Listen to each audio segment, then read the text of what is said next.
Operation 2 in 1 માં બતાવી રહ્યા છે કે કેવા રીતે જે શાળા સંચાલકો છે અને કેટલાક ટ્યુશન ક્લાસીસો છે તે વિદ્યાર્થીઓનો રિસલ કેરિયરનો વેપાર કરી રહ્યા છે અને આપણી સાથે સંદેશ ન્યૂઝની સ્ટુડિયોમાં જે આમંત્રિત મહેમાનો છે તે કહી રહ્યા છે કે શિક્ષણ વિભાગ ખાડે ગયું છે.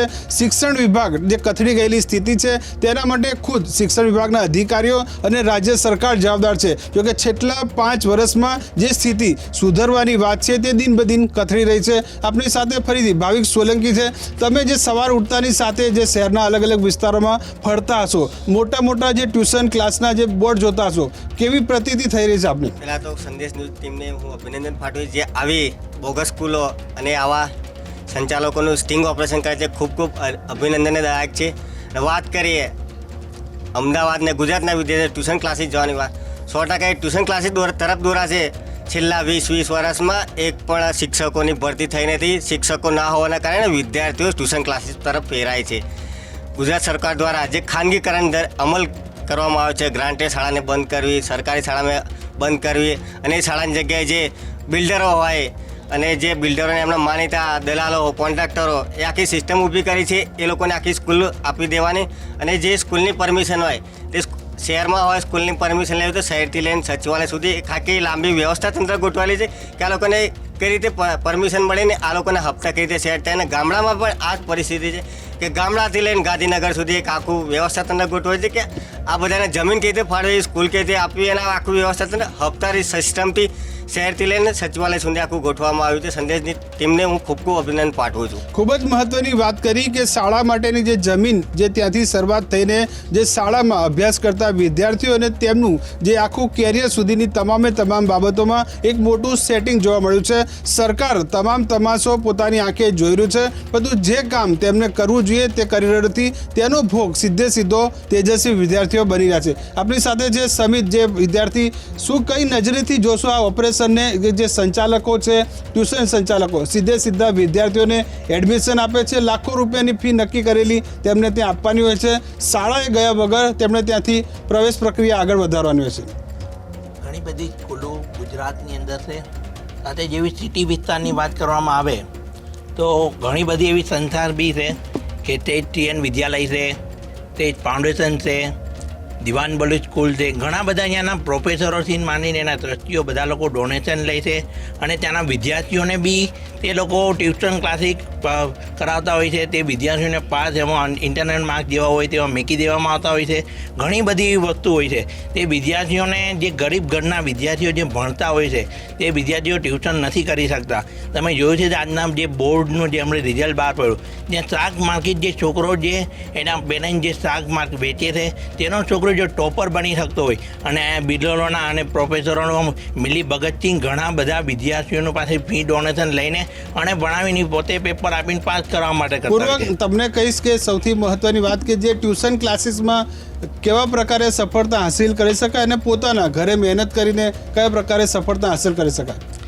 વાત કરીએ આજે ટ્યુશન ક્લાસીસોની તો પછી આજે ઘણા બધા ટ્યુશનો એવા છે કે જે ડાયરેક્ટ જ ટ્યુશનમાં જ જવાનું છે, શાળામાં જવાનું હોતું નથી. અને એકચ્યુઅલમાં તો આપણે જિલ્લા શિક્ષણનો નિયમ છે કે અમુક ટકા વિદ્યાર્થીઓની હાજરી સ્કૂલમાં જરૂરી જ છે, પણ તો બી શાળા સંચાલકોની ટ્યુશન ક્લાસીસો જોડે મિલીભગત હોવાના કારણે આ વસ્તુ આજે દેખાઈ નથી રહી.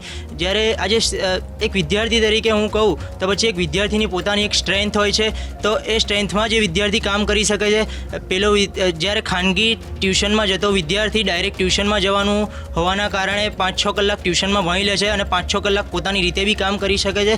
જ્યારે શાળામાં જતો વિદ્યાર્થી શાળામાં 5-6 કલાક આપે છે, ટ્યુશનમાં 5-6 કલાક આપે છે, તો એની પર બર્ડન ઘણું બધું વધી જતું હોય છે. એના કારણે એનામાં સ્ટ્રેસ જે પેદા થતો હોય છે, તો પછી એનામાં ભણવાનો જે ભણતરનો ભાર હોય છે એ ખૂબ જ વધી જતો હોય છે. એના કારણે એ જોઈએ એવી તૈયારી કરી શકતો નથી. ટ્યુશન ક્લાસીસની જે ચુંગાલમાંથી બચવાનું કઈ રીતે જે ઉત્તમ રસ્તો છે તે જે ઉત્તમ જાદવ જે તાજેતરમાં ધોરણ 12ની જે પરીક્ષા પાસ કરી છે તે બતાવશે. કઈ રીતે તમારું જે સેલ્ફ કોન્ફિડન્સ છે કઈ રીતે ટકાવી રાખ્યું અને ક્લાસીસમાં ના જવાનું શા માટે ઉચિત રાખ્યું? મારું કહેવું એમ છે કે જો વિદ્યાર્થી ટોપર હોય તો એ ગમે તે સ્કૂલમાં ભણે ટોપ કરી શકે, પરંતુ જે ગરીબ વિદ્યાર્થીઓ છે એમણે સારી સ્કૂલોમાં એડમિશન લેવું હોય તો લઈ તો લે છે, પરંતુ ટ્યુશનની ફી ભરી શકતા નથી. માટે એ ટોપર હોવા છતાં એમને સારું ગાઈડન્સ ન મળતા તેઓ ફેલ થતા હોય છે, એવા કિસ્સાઓ છે. માટે આ શિક્ષણ એ માત્ર ધનવાનોનું શિક્ષણ બની રહ્યું છે. આપણે ગરીબોને કોઈ શિક્ષણ મળતું નથી. ઓકે, જો માત્ર જે કહી રહ્યા છે કે શિક્ષણનું વેપારીકરણ થયું છે અને જે વિદ્યાર્થી છે એક માત્ર પ્રોડક્ટ બનીને રહી ગયો છે. આપણી સાથે વાલી છે ધર્મેશભાઈ અને સમીર પૂર્વાંગભાઈ. ધર્મેશભાઈ, કહેશો કે જે રીતે ટ્યુશન ક્લાસીસમાં લાખો રૂપિયાની ફી ભરીને પણ તમે પાસ તો થાવ છો, પરંતુ જે તમારી જે યોગ્યતા કેળવે, જે વૈચારિક શક્તિ જો એ આવે ખરી? અત્યારે આ ટ્યુશન ક્લાસીસોનો રાફડો એવો ફાટી ગયો છે કે આપણે ખાલી ઘરથી 2 મિનિટ આગળ ચાલીએ ને તો 4-5 ટ્યુશનના ક્લાસીસના બોર્ડ આપણને જોવા મળી જાય છે. એ ચોખ્ખું બતાવે છે કે આપણું શિક્ષણ છે એ જે સરકારી શિક્ષણ જેની પરમિશનો છે, સ્કૂલો છે, એ સ્કૂલોનું શું કામ રહ્યું છે? હવે આટલા બધા ટ્યુશન ક્લાસીસ ખુલ્યા છે શું કરવા? કારણ કે સ્કૂલો એ જે કામ કરવાનું છે એ નથી કર્યું અને એના જ માટે આ ટ્યુશન ક્લાસીસો ખુલી રહ્યા છે.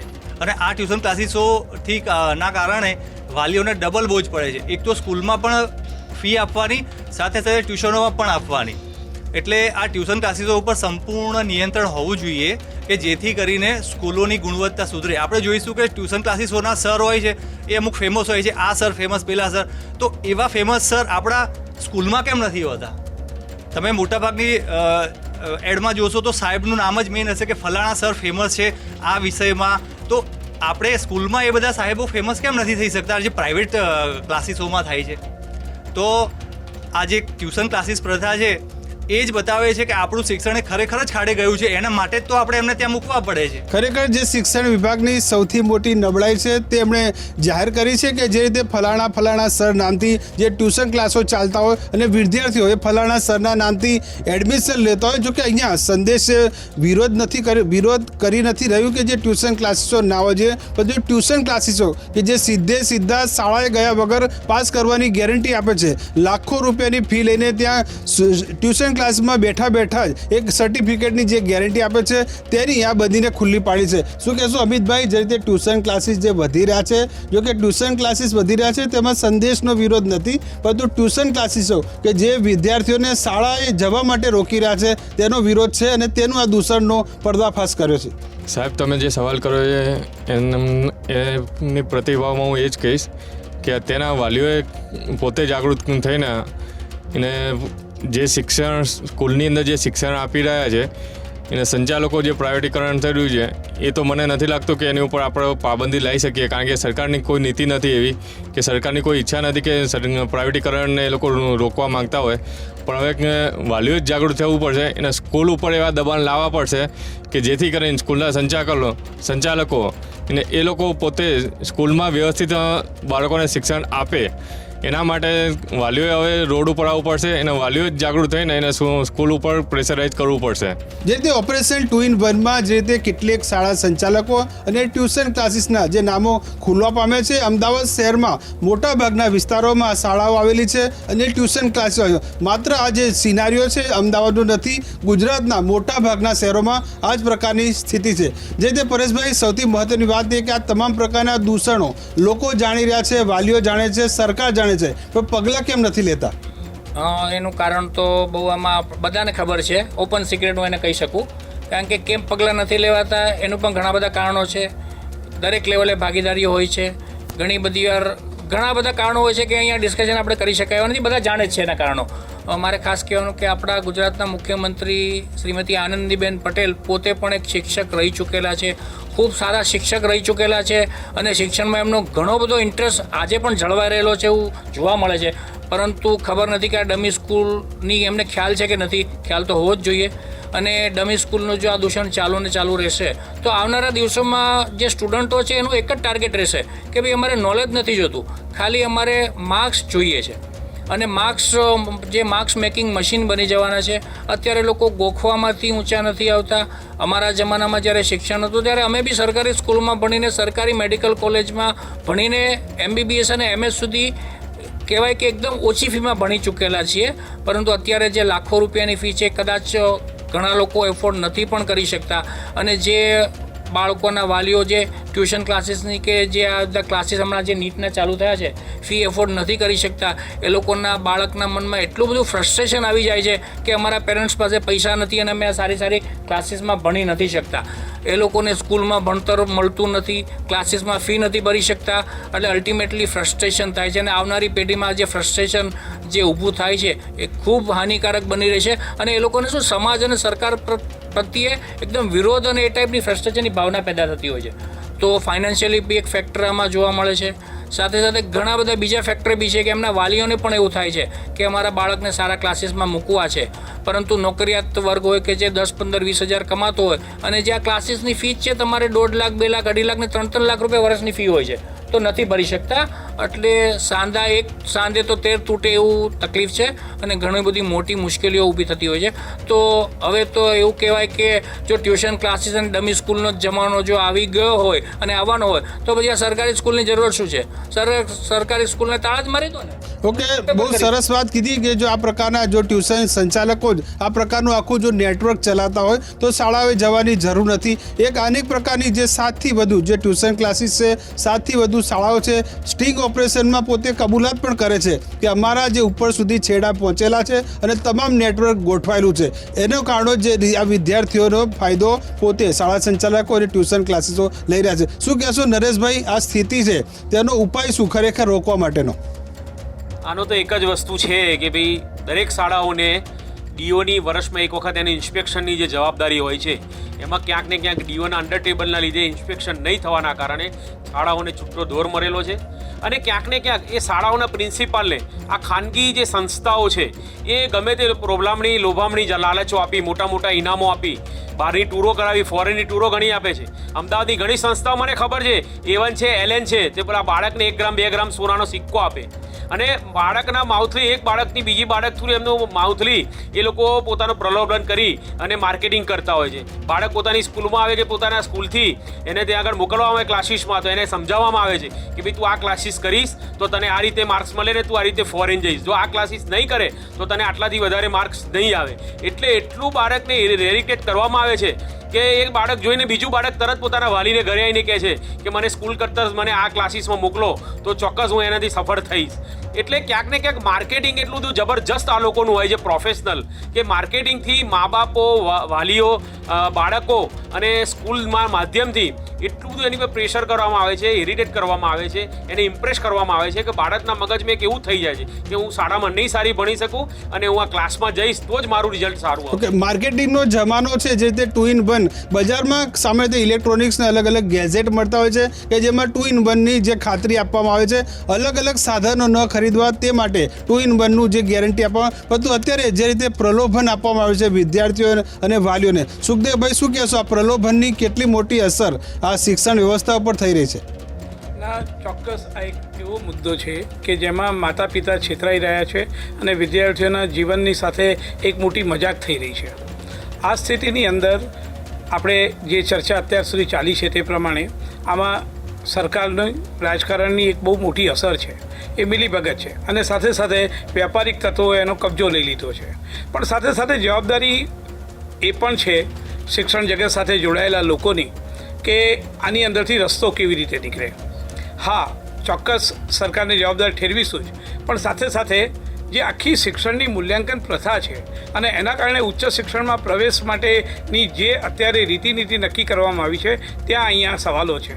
બાળકનો સર્વાંગી વિકાસ થાય, એનું સર્વગ્રાહી મૂલ્યાંકન થાય, એના જ્ઞાનની તપાસ થાય, એને બદલે અહીંયા ફક્ત ને ફક્ત અત્યારે ટેકનિક્સની વાત થઈ રહી છે અને એ સંજોગોની અંદર આપણે એ પણ એક મૂલ્યાંકન કરવાનો ચોક્કસ મુદ્દો છે કે સરકાર ઘણી બધી જગ્યાએ મોડેલ સ્કૂલો ચલાવે છે. આ મોડેલ સ્કૂલો પણ જે છે તે બહુ જ નિમ્ન કક્ષાની બની ગઈ છે અને એના કારણે આ જે બજારનું જે ક્ષેત્ર છે, ધંધાદારી જે સંચાલકો છે, એની સામે એક ઉમદા ઉદાહરણ પૂરી પાડવાની સરકારની જે જવાબદારી બને છે, અથવા તો શિક્ષણ જગત સાથે જોડાયેલા લોકો પણ આની અંદર સંપૂર્ણ રીતે ચૂપ છે, કારણ કે એમની પોતાની સમજણ પણ ક્યાંક બહેરી થઈ ગઈ હોય એવું લાગે છે. અને આ સ્થિતિની અંદર ત્યારે જે GCRT છે અથવા તો જે શિક્ષણ સાથે જોડાયેલા મહાનુભાવો છે એમણે પોતે લીડ કરવી જોઈએ. આ પણ એક શૂન્યાવકાશ છે. એટલે સરકારની આજની રીતિનીતિ અને આ એક વિક્ટિમાઇઝેશન્સની સ્થિતિમાં સજ્જન સમાજ પણ અત્યારે સંપૂર્ણ રીતે ચૂપ બેઠો છે અને આ સૌથી મોટી ચિંતાનો વિષય છે. અગત્યની વસ્તુ એ છે કે શિક્ષણમાં પ્રયોગો કરનારા લોકોએ આમાં બહાર આવવું જોઈએ અને એમણે ખુલ્લેઆમ સરકારની આ નીતિનો વિરોધ કરીને એક વિકલ્પની દિશામાં શિક્ષણનું કામ શરૂ કરવું જોઈએ. ત્યારે જ આની અંદરથી બહાર અવાશે. નહીંતર સરકાર ઈચ્છતી જ નથી. જેમ હમણાં કહેવાયું કે આપણા મુખ્યમંત્રી પોતે એક બહુ સારા શિક્ષિકા રહ્યા છે અને એ શિક્ષણ મંત્રી પણ રહ્યા છે, પણ ગુજરાત સારી રીતે જાણે છે કે ગુજરાતમાં શિક્ષણનું જે વ્યાપારીકરણ શરૂ થયું તે આનંદીબેન જ્યારે શિક્ષણ મંત્રી હતા ત્યારથી શરૂ થયું છે અને અત્યારે પણ એને બિલકુલ જાણતા હોવા છતાં પણ આ કક્ષાએ ગુજરાત આખું ખાડે જઈ રહ્યું છે. ગુજરાતની આવતીકાલ, આવતો દસકો કેટલો બધો જે છે તે નિરાશાજનક હશે એની ચિંતા એમને થતી નથી. કારણ કે જે રીતે અત્યારે પ્રવેશ ઉત્સવની અંદર પણ એ પોતે ફક્ત એક સંકુચિત રાજકારણની અંદર જે પ્રકારની ધમકીભરી ભાષાઓની અંદર શિક્ષકો સાથે અથવા સમાજ સાથે વર્તે છે ત્યારે સમાજની અંદર સારો સંદેશો નથી જતો. એટલે એક વખતે સરકારે પણ પોતે એક રોલ મોડેલ તરીકેની પોતાની વ્યવસ્થા કરવી જોઈએ, પણ ત્યાં ફક્ત ને ફક્ત પાવર અને પાવર મેળવવા માટે જે છે તે બધા જ રસ ધરાવનારા હિતધારકો જે છે એની સાથેની મિલીભગત એણે ગુજરાતના શિક્ષણને ખાડે નાખ્યું છે. અને એ સ્થિતિની અંદર આ પ્રકારના જે સ્ટિંગ ઓપરેશન્સ અને એક નિસ્બત સાથે સંદેશ જે કરી રહ્યું છે એ હજી વધારે એની સાથે નાગરિકો જોડાય અને સાથે સાથે જ્યાં છે ત્યાંથી એ પોતે પોતાની નિસ્બતનો અવાજ ઉઠાવે અને એક લોક આંદોલન ઊભું થાય ત્યારે જ આ સરકારને ખ્યાલ આવશે. અને તે વખતે કદાચ ગુજરાતની અંદર જે સ્થિતિનો બદલાવ આપણે ઈચ્છીએ છીએ કે ખરેખર સાચા અર્થમાં ગતિશીલ ગુજરાત જો બનવું જોઈએ, શબ્દો સાથેની રમતો બંધ થાય અને ખરેખર સાચા અર્થની અંદર કામ થાય ત્યારે થશે. નહીંતર ગુજરાતનું યુવાધન જે છે તે એટલી મોટી નિરાશાની અંદર જે સૂર આખી ચર્ચામાંથી અહીંયા સાથીઓ કરી રહ્યા છે તે પ્રમાણે ગુજરાતની અંદર એવી પ્રકારની એક સમાજ વ્યવસ્થા ઊભી થશે જ્યાં ચૂપ રહેવાનું અને શોર્ટકટ શોધી લેવાના અને પછી એની અંદર જે છે તે સમાજનું જે થવું હોય તે થાય. એ ગુજરાતનું જે તેજસ્વીતા છે અને ગુજરાતના જે જાહેર જીવનની અંદર જે એક સત્વ રહ્યું છે એનો નાશ અત્યારે આ શિક્ષણનો ધંધો કરનારા અને એને સાચવનારા અધિકારીઓ અને સાથે સાથે એના ઉપર દોરી સંચાર કરનારા જે નેતાઓ છે અને ખાસ કરીને એની સીધી જવાબદારી અત્યારે જે સરકાર છે, ભારતીય જનતા પાર્ટીની સરકાર છે, એની સવિશેષ જવાબદારી એમાંથી બને છે. સુખદેવભાઈએ સૌથી મહત્વની બે વાત કહી કે જે આ દૂષણ છે તે વર્ષોથી ચાલ્યું આવે છે, આજકાલનું નથી. બીજી મહત્વની વાત એ કે સમાજ જે વિરોધ કરવાની જે તાકાત છે તે ગુમાવી બેઠો છે. જો સમાજ ફરીથી એકત્રિત થઈને પોતાનો જો વિરોધ જો સરકાર સામે માંગણીઓ મૂકે તો જરૂરથી સરકાર ઝૂકે. જો કે આ જ સમય છે અત્યારે છેલ્લા 5 વર્ષથી દિન બ દિન કથળી રહ્યો છે. આપણી સાથે છે ડૉક્ટર કિરીટભાઈ. શું કહેશો, શાળા સંચાલકો, શાળાની જવાબદારી કેટલી છે? શિક્ષકોની ભરતી નથી થતી એવું નથી, થાય છે. પ્રક્રિયા આજે પણ ચાલુ છે અને ભરતી થશે ફરી પાછી. પણ એમાં ઘણી વખત એવું બન્યું છે કે ભરતી પ્રક્રિયા શરૂ થયા પછી એન કેન પ્રકારે કોર્ટ તરફથી સ્ટે મળે છે.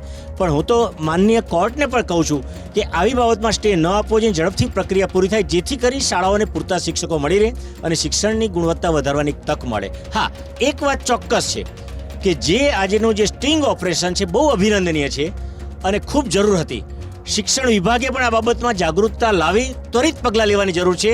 જે સંસ્થાઓ ભલે સ્વનિર્ભર હોય પણ ત્યાં સંખ્યા જે છે એના પ્રમાણમાં ગમે ત્યારે વારંવાર ચેક કરીને જો બાળકો હાજર ન હોય તો એમના નામ કમી થાય એવો પ્રયત્ન કરવો જોઈએ. એ શાળાનું માન્યતા રદ કરવી જોઈએ જેથી કરી આવી ડમી શાળાઓ ચાલતી બંધ થાય અને શાળાઓના વિદ્યાર્થીઓના ઘડતર ઉપર જે અસર થાય છે એ નેગેટિવ અસર થાય છે થતી બંધ થશે. આજે સારા ઘરના વાલીઓ પણ સારી શાળામાંથી અન્ય શાળામાં આવી ડમી શાળાઓમાં એટલા માટે લઈ જઈ રહ્યા છે કારણ કે નીતિ વિશે પણ આપણે વિચારવાનું રહ્યું. આજે કોઈ પણ બાળકની કારકિર્દી બનાવી હોય, પછી મારે બનાવી હોય, કોઈ વાલીને બનાવી હોય, કોઈ મંત્રીશ્રીને બનાવી, અધિકારીને બનાવી હોય, તો એ કારકિર્દી માત્ર ને માત્ર પરીક્ષાની માર્કશીટના આધારે બને છે. જો આ બાબતમાં સરકાર, સમાજ આ બધા સંયુક્તપણે નહીં વિચારે તો દરેક વ્યક્તિ આમાં પ્રત્યક્ષ કે પરોક્ષ રીતે સામેલ છે. હું આજે પણ એવું બોલું છું કે કયા શિક્ષણ વિભાગના અધિકારી સેલ્ફ ફાઇનાન્સ સ્કૂલમાં ભણવા નથી જતા, કયા શિક્ષણ વિભાગના અધિકારીના બાળકો એ આવા ખાનગી ટ્યુશન નથી રાખ્યા. જો એ રાખતા હોય તો બીજા કેમ નહીં રાખ્યા? શા માટે રાખવા પડ્યા? અનિવાર્યતા કેમ ઊભી થઈ? કારણ કે નીતિ એવી છે કે દરેક જણ પોતે પોતાના સંતાનોની કારકિર્દી ઈચ્છે જ. તો આપણે એ બાબતમાં સામૂહિક ધોરણે સમગ્ર સમાજે વિચારવાની જરૂર છે એવું હું વ્યક્તિગત માનું છું કે જેથી કરી એ નીતિ થકી એક સારો સમાજ, સારા સમાજનું ઘડતર થઈ શકે. અને ક્લાસીસની બાબતમાં તો કોઈ ટ્યુશનની બાબતમાં સરકારનો સ્પષ્ટ પ્રતિબંધ છે અને ક્યાંય કોઈ ટ્યુશન નથી, છતાં ખાનગી ક્લાસીસને વેગ મળ્યો છે. તો એ વેગ મળ્યો છે તો એના માટેને પણ કોઈ નિયંત્રણ આવ્યો પ્રયત્ન કરવો જોઈએ. એમને લાયસન્સ આપો છે, હા લાયસન્સ આપવાથી ફરી પાછો ભ્રષ્ટાચાર ચાલુ થઈ શકે, એવું પણ બની શકે, એક બારી ખુલી જાય. પણ એનું એવું નિયંત્રણ હોય જેથી કરી સમાજના નાગરિકો સહભાગી બને અને નિયંત્રણ રાખી શકે. આજે પણ સરકારની ઘણી બધી નીતિઓ એવી છે કે આ બધા ન્યુસન્સો પર નિયંત્રણ રહી શકે, પણ સમાજ જાગૃત નથી. આજે ઉપસ્થિત ઘણા બધા સમાજના એવા નાગરિકો છે જે જાગૃત છે. ઘણી બધી શાળાઓમાં જે ખોટો ફી વધારો થયો હતા એનો વિરોધ કરનારા પણ વ્યક્તિઓ અહીંયા છે અને અભિનંદનની વસ્તુ તેમાં બે મત નથી. કારણ સમાજનું શોષણ આવી શાળાઓ કરી રહી છે અને કેટલીક શિક્ષણ વિભાગની જે કેટલીક છટકબારીઓ રહી ગઈ છે એનો ગેરલાભ લઈ રહી છે. બાકી સરકાર તરફથી થયેલા પરિપત્રો, વિનિયમો ઘણા બધા સમાજને ઉપયોગી છે, એમાં પણ બે મત નથી.